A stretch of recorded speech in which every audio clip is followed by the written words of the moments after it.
നമ്മൾ ഇന്ന് ട്രക്കിംഗ് ഇഷ്ടപ്പെടുന്നവർക്കും ചരിത്ര പ്രേമികൾക്കും അധികം അറിയപ്പെടാത്ത ഒരു കിടിലൻ സ്പോട്ടിലേക്കാണ് പോകുന്നത്. തിരുവോണമല.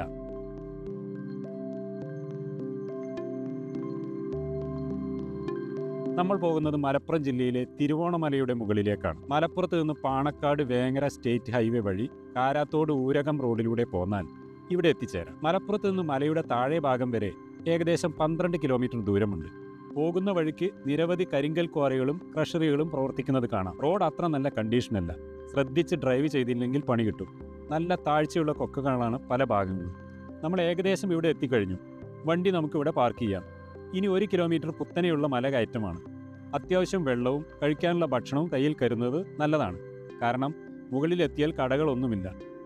ഉരുളൻ കല്ലുകൾ ചവിട്ടിക്കയറി ഇടുങ്ങിയ വഴികളിലൂടെയുള്ള ഈ യാത്ര കുറച്ച് സാഹസികമാണ്. ഇടയ്ക്കൊക്കെ ഒന്ന് ഇരുന്ന് വിശ്രമിച്ച് കയറാനേ പറ്റൂ.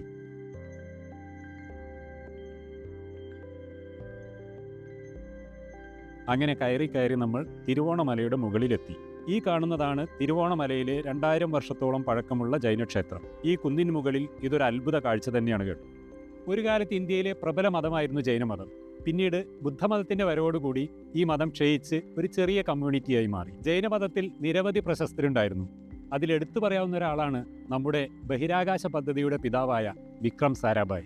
ഇത് അത്ര വലിയ അമ്പലമൊന്നുമല്ല കേട്ടോ. പക്ഷെ ഉള്ളത് മുഴുവൻ കരിങ്കല്ല് ഉപയോഗിച്ചാണ് പണിതിരിക്കുന്നത്. ഓരോ കല്ലും എത്ര നീളവും വീതിയുമാണെന്ന് നോക്കൂ. അതിലെല്ലാം കൊത്തുപണികളും ചെയ്തു വെച്ചിട്ടുണ്ട്. 2000 വർഷങ്ങൾക്ക് മുമ്പ് ഇത് എന്ത് പണിയായുധങ്ങൾ കൊണ്ടാണ് ചെയ്തു വെച്ചതാവുമല്ലേ. വർഷത്തിലൊരിക്കൽ തുലാമാസത്തിലെ തിരുവോണ നാളിൽ ഇവിടെ ഉത്സവം നടത്താറുണ്ട്. അങ്ങനെയാണ് ഈ മലയ്ക്ക് തിരുവോണമല എന്ന പേര് വന്നത്. പിന്നീടുള്ള ദിവസങ്ങളിലൊന്നും ഇവിടെ പൂജ നടക്കാറില്ല.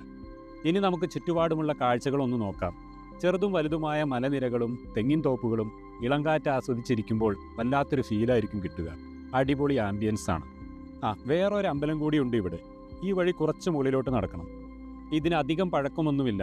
അടുത്ത കാലത്ത് പണി കഴിപ്പിച്ചതാണെന്ന് കാണുമ്പോൾ തോന്നുന്നു.